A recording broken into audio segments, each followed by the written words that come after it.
Down. Thank you sir. चलिए, आप लोग का हालचाल तो बहुत अच्छा होगा। सभी कोई खाना पीना खा के आए होंगे, बढ़िया से खा के आए होंगे। तो आप लोग आज अभी जो घंटी पढ़ने जा रहे हैं, ये घंटी दूसरी घंटी है और इंग्लिश का घंटी है। और इंग्लिश में आज हम टॉपिक लिए हैं ग्रामर विषय से। और ग्रामर विषय में हम लिए हैं टॉपिक जिसका नाम है सब्जेक्ट वर्ब एग्रीमेंट।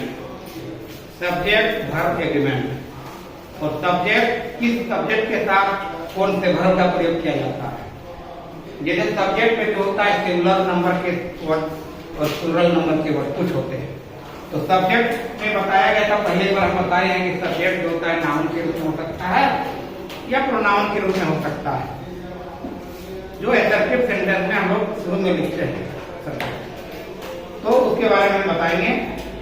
तो ये जानना जरूरी है कि सब्जेक्ट में जो बताया गया था पहले नाउन और प्रोनाउन, प्रोनाउन कौन कौन है ये बताया गया। आज हम लोग जानेंगे कि वो प्रोनाउन सिंगुलर है कि प्लूरल है। और वर्ब में भी जानेंगे, वर्ब का भी एग्जाम्पल जानेंगे। कैसे जानेंगे वो देख लेंगे।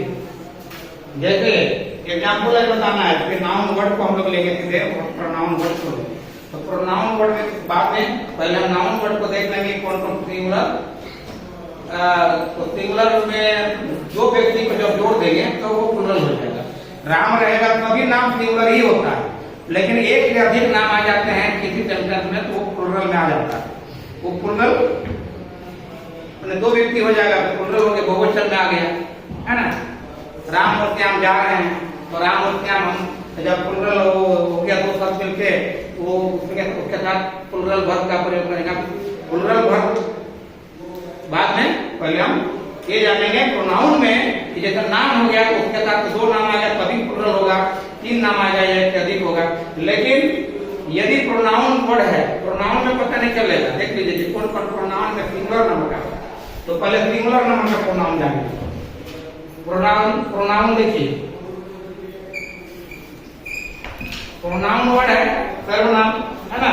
तो प्रोनाउन में सिंगुलर नंबर कौन कौन सा है। प्रोनाउन सिंगुलर नंबर, एक होता है सिंगुलर नंबर, सिंगुलर। पहले देख लीजिए बाद में करिएगा नंबर। सिंगुलर नंबर का मतलब क्या होता है, एक वचन, एक वचन, सिंगल। अब एक वचन कौन कौन होता है। जैसे एग्जाम्पल हो गया, मान लिया जाए जैसे एग्जाम्पल पहला लेते हैं ही, ये सिंगुलर नंबर हो गया। दूसरा ही के बाद सी, तीसरा सिंगुलर नंबर, सिंगुलर नंबर में आई, सिंगुलर नंबर होगा मैं, ये हो गया सिंगुलर नंबर में अधिक करके प्रयोग करते हैं। जैसे आगे भी जाइएगा तो दिस होगा, दिस। पांचवा नंबर में दैट। ये पांचों में दे दीजिएगा कि एक ही व्यक्ति होगा। ही मतलब एक ही व्यक्ति होगा, वो सी मतलब एक ही बच्ची होगी, स्त्री लिंग रूप में सी, वो का इंग्लिश। एक वचन में हो रहा है, एक ही व्यक्ति है। यहाँ मैं मतलब कितना आदमी, एक। और दिस मतलब कितना आदमी है, एक। और दैट मतलब एक, वो एक होता है। इन सब के साथ देखिएगा ये सिंगुलर नंबर प्रोनाउन में प्रोनाउन वर्ड लिखे हैं। अब इन लोगों के साथ जो वर्ब प्रयोग करेंगे, वर्ब, है ना। तो वर्ब इसके साथ क्या प्रयोग करेंगे, इसके साथ कौन सा वर्ब का प्रयोग करेंगे, इसके साथ कौन सा वर्ब का प्रयोग करेंगे, इसके साथ कौन सा वर्ब प्रयोग करेंगे। वर्ब में भी दो प्रकार का हम बताया गया है। वर्ब में भी दो प्रकार का वर्ब बताया गया है। पहला वर्ब कौन बताया गया है, पहला वर्ब बताया गया है हेल्पिंग वर्ब। क्या बताया गया है, हेल्पिंग वर्ब। और दूसरा क्या बताया गया है, मेन वर्ब, मेन वर्ब। हम हेल्पिंग वर्ब के साथ मेन वर्ब का प्रयोग करेंगे। देखिएगा ही के साथ कौन कौन सा हेल्पिंग वर्ब प्रयोग हो सकता है, कौन कौन सा। ऐसा नहीं कि एक ही तो ही के साथ प्रयोग होगा, हो सकता है और भी वर्ब प्रयोग होगा। लेकिन अभी जितना एक ये मेन वर्ब के साथ प्रयोग हो सकता है उतना तक हम लोग ध्यान रखेंगे हेल्पिंग वर्ब में। तो ही के साथ इज का प्रयोग होगा, ही के साथ इज का प्रयोग हो सकता है, ही के साथ वाज का प्रयोग हो सकता है। नहीं, देखिए ये हेल्पिंग वर्ब सिंगुलर नंबर में जा रहे हैं। यदि यहाँ सिंगुलर नंबर है तो यहाँ भी सिंगुलर नंबर ही लिखेंगे, क्योंकि सिंगुलर के साथ सिंगुलर का बात होता है, सिंगुलर के साथ सिंगुलर का ही प्रयोग होता है। इसको हम लोग बोलते हैं SS50। SS मतलब सिंगुलर के साथ सिंगुलर का होगा और P के साथ P का बात होगा। P माने प्लूरल, प्लूरल के साथ प्लूरल वर्ब का प्रयोग। सिंगुलर सब्जेक्ट प्रोनाउन में भी चल रहा है, तो सिंगुलर ये सब्जेक्ट में आ रहा है, प्रोनाउन के बारे में है सब्जेक्ट और यह है वर्ब। अब दोनों में जो हम लोग करेंगे किसके साथ क्या प्रयोग होगा वो सिंगुलर में हम जा रहे हैं। तो ही के साथ ही और ही के साथ वाज, जो सेंटेंस पूरा करेगा देखिएगा ही इज या ही वाज। अब यहाँ मेन वर्ब कोड का बहुत प्रयोग होगा, आप लोग पढ़े होंगे मेन वर्ब जो V1 V2 V3 V4 V5 में रहता है। तो V5 वाला क्या है, F वाला, EF और V4 वाला में ING लगाते हैं, रीडिंग, रनिंग, किटिंग ये सब वर्ड लगाते हैं। थोड़ा चारों तरफ बढ़िया से ध्यान घुमा के मतलब बता रहे हैं, सब लोग ध्यान दीजिए। देखिए तो यहाँ पर क्या प्रयोग करेंगे, वही कर सकते हैं। ये जी के साथ ही प्रयोग करेंगे चाहे वाई प्रयोग करेंगे, गोइंग आएगा, ऐसा नहीं कि को देगा। देखिए गोइंग बिफोर वाला, यानी ही के साथ हम बिफोर प्रयोग तब करेंगे जब हेल्पिंग वर्ब की आवाज है। आगे सी के साथ भी यही बात होगा, सी के साथ भी यही होगा, इज होगा चाहे वाज होगा, कोई भी हो सकता है, ओमिट कर सकते हैं चाहे कमांड शुरू से। और यहाँ पर ईटी हो सकता है, आईएनजी वाला कोई भी वर्ब हो सकता है मेन वर्ब। ये वही क्या है मेन वर्ब है, उसी के लिए है गो मेन वर्ब है। अब गो से वही हो जाएगा मेन वर्ब। चलिए आई के साथ थोड़ा सा अंतर है, यहाँ इज दे रहा था, आई के साथ इज नहीं होता है, आज इज नहीं होगा। आई के साथ एम का प्रयोग होता है, इज मतलब तो है लेकिन एम मतलब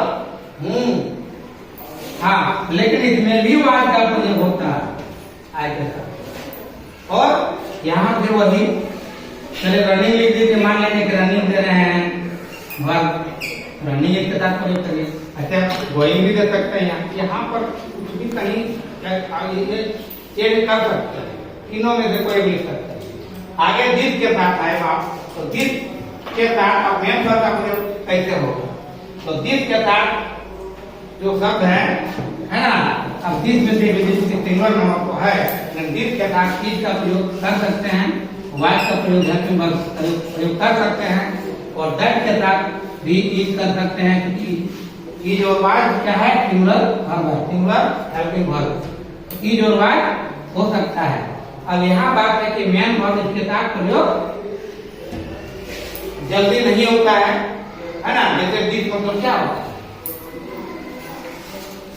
दिस मतलब क्या है, this is a boy, this is a pen, इसका मतलब क्या है, दिस मतलब यह, तो दिस इज ए बॉय बोलेंगे तो हो सकता है क्या, दिस इज ए बॉय मतलब यह एक लड़का है। अब ऐसा बोल सकता है क्या कि यह दौड़ रहा है, दिस यह दौड़ रहा है, वह दौड़ रहा है, होता है क्या। अच्छा दिस किसको बोलेंगे, वैसे कुछ चीजों को बोला जाता है, सामानों को बोला जाता है, बड़ा सामान है, लेकिन दिस कभी कभी हम लोग सजीव प्राणियों के ऊपर भी कर सकते हैं, इनका प्रयोग निर्जीव करते हैं। जैसे ईट का प्रयोग ईट मतलब भी यह होता है, हम आगे और ले लेते हैं, उसको भी जान लो। ईट, ईट मतलब क्या होता है, तो पता है क्या, ईट मतलब यह, दिस मतलब भी यह और ईट मतलब भी यह है ना। तो ईट के साथ नेचुरली प्राकृतिक चीजों के साथ किया जाता है, जैसे मान लीजिए कभी बताइए प्रकृति का के बाद जाके हम देखते हैं, तो दिस मतलब यह, तो दिस वाज या this is a boy, this is a boy, तो दिस इज ए बॉय का प्रयोग कर सकते हैं, दिस इज ए बॉय। यहाँ पर एक मान लीजिए कि हम प्रयोग कर रहे हैं क्या, दिस का प्रयोग सब्जेक्ट के रूप में कर रहे हैं, प्रोनाउन है, लेकिन इसके साथ साथ एक नाउन वर्ड आ जाता है। जैसे this is a boy, boy क्या है? प्रोनाउन है कि नाउन? बॉय क्या है? नाउन है, क्योंकि नाम है। बॉय क्या है? बॉय क्या है? बॉय क्या है? बॉय का स्पेलिंग? बॉय का स्पेलिंग? हाँ, तो ये बॉय मतलब क्या होता है? लड़का। हाँ, तो वो बॉय हो गया तुम्हारा, तो दिस इज ए बॉय का सबका है ना? तो हम अधिकतर यूज नहीं करेंगे दिस के साथ, लेकिन आप यदि कर भी देते हैं, this is running, this is going, this is writing, this is writing. देखिए राइटिंग मतलब लिखना, तो दिस इज राइटिंग लिख दिए, तो यह लिख रहा है बोलते हैं, है ना? पहले प्रयोग होता था कि यह लिख रहा है, अभी भी हो रहा है, लेकिन थोड़ा सा उतना एक्सटेंडर नहीं मान पाए, तो यह लिख रहा है ना? तो उसको हम लोग किसी व्यक्ति का नाम में दे देंगे कि लड़का लिख रहा है, लड़का लिख रहा है, तो और अच्छा हो जाता है। द बॉय, उसको भी हम आगे बढ़ाएंगे, वो और आगे आ गया है कि दिस को हम लोग क्या बोलते हैं, मान लेते हैं कि हम प्रयोग लड़का पर करते हैं, तो द बॉय, यहाँ क्या लिखिए? The boy. लेकिन द बॉय को क्या है ना कि इसमें आप प्रोनाउन पढ़ रहे हैं, तो यहाँ नाउन में आ जाएगा, तो हम इसको बाढ़ ही लेते हैं थोड़ा सा, तो अच्छा रहेगा, है ना? इसको हम लोग नाउन वर्ड में प्रयोग करेंगे, इसको हम अलग से बता देंगे। यहाँ पर हम इट के बाद बताएंगे। तो जैसे दिन के साथ बोले, घर के साथ बोलेंगे, तो दिन मतलब कब होता है? जब सामने रहता है। मान लो लड़का लिख रहा है, तो यह लिख रहा है, सामने रहता है, एकदम सामने है, जैसे इधर ये, जैसे मान लीजिए कि लिख रहा है, लिख के देखो, लड़का यह लिख रहा है, सामने से बोलेंगे कि यह लिख रहा है, यह लिख रहा है, तो this is writing, this is writing. हम ये नहीं बोल रहे हैं कि रिकी लिख रहा है, इसका नाम रिकी है, तो रिकी लिख रहा है, तो रिकी लिख रहा है, वो हम लोग नाउन में लिख करेक्ट प्रयोग करेंगे। अभी हम वो नाउन लिख के चल रहे हैं, तो यह लिख रहा है, बोल सकते हैं, है ना? बोल सकते हैं कि नहीं कि दिस इज राइटिंग, है ना? तो ये समझ गए होंगे। आगे दैट का प्रयोग जब हम करेंगे, तो दैट के साथ भी इज की आवाज करेंगे, तो दैट इज राइटिंग यदि बोलते हैं, मान लीजिए दैट इज राइटिंग नहीं, रीडिंग कर सकते हैं, रीडिंग मेन वर्ब चेंज कर सकते हैं, थोड़ा अलग टाइप का। तब रीडिंग का भी माने समझना है, अब देखना है रीड माने कौन कौन जानता है। रीड माने बोलो, रीड माने क्या होता है?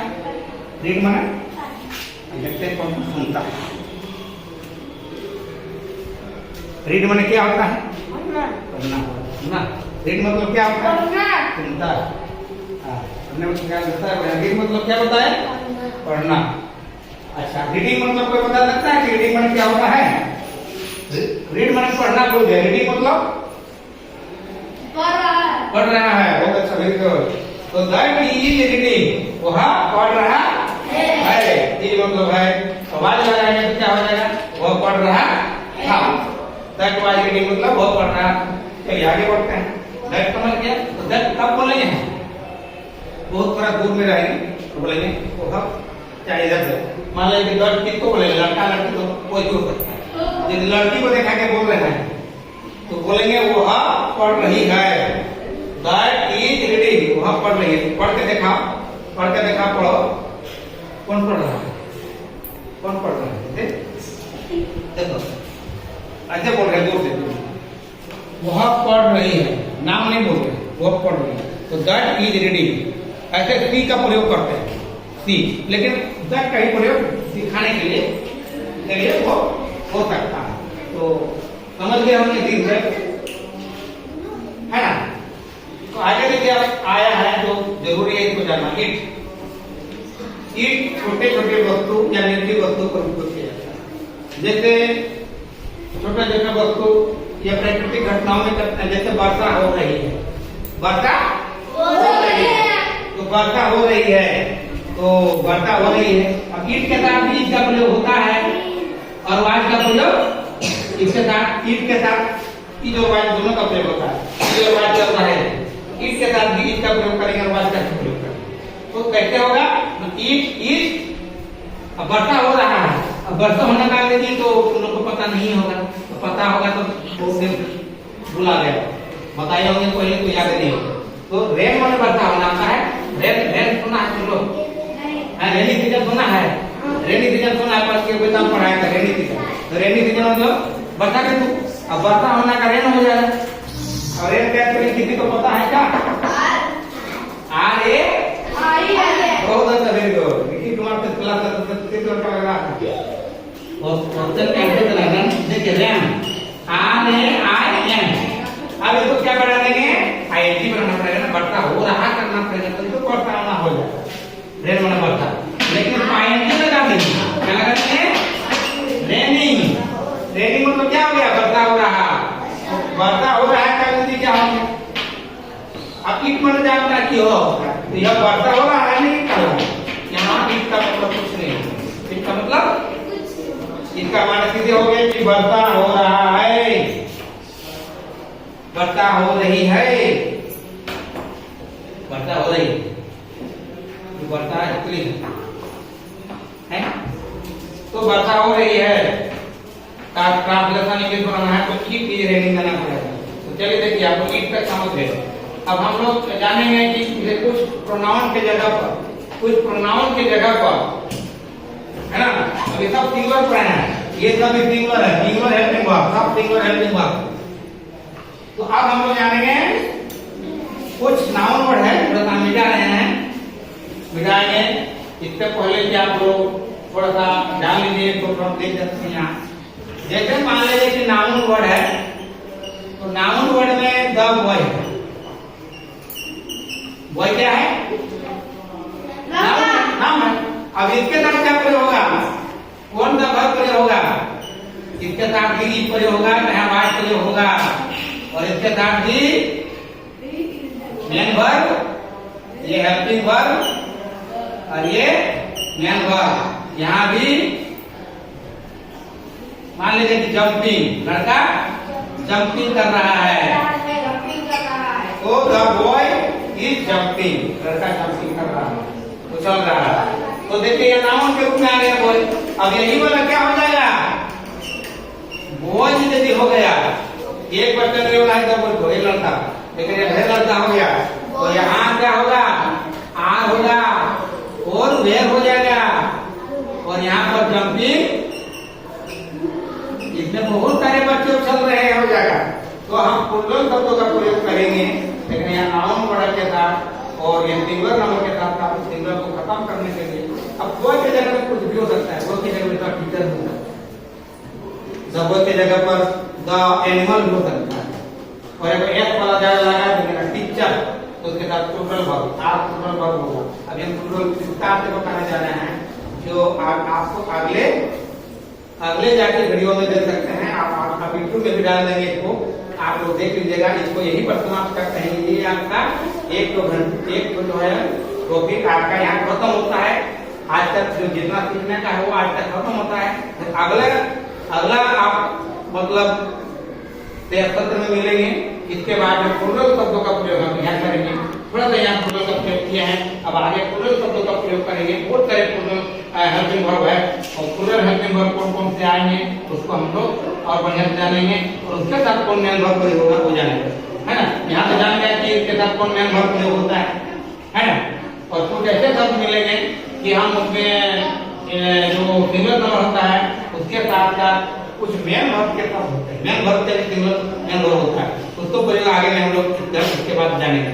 तो आज यही पर समाप्त करते हैं, ये वाला सीखने वाला। आगे हम बताएंगे। सभी को बहुत बहुत धन्यवाद, थैंक यू। और सीखते रहिए।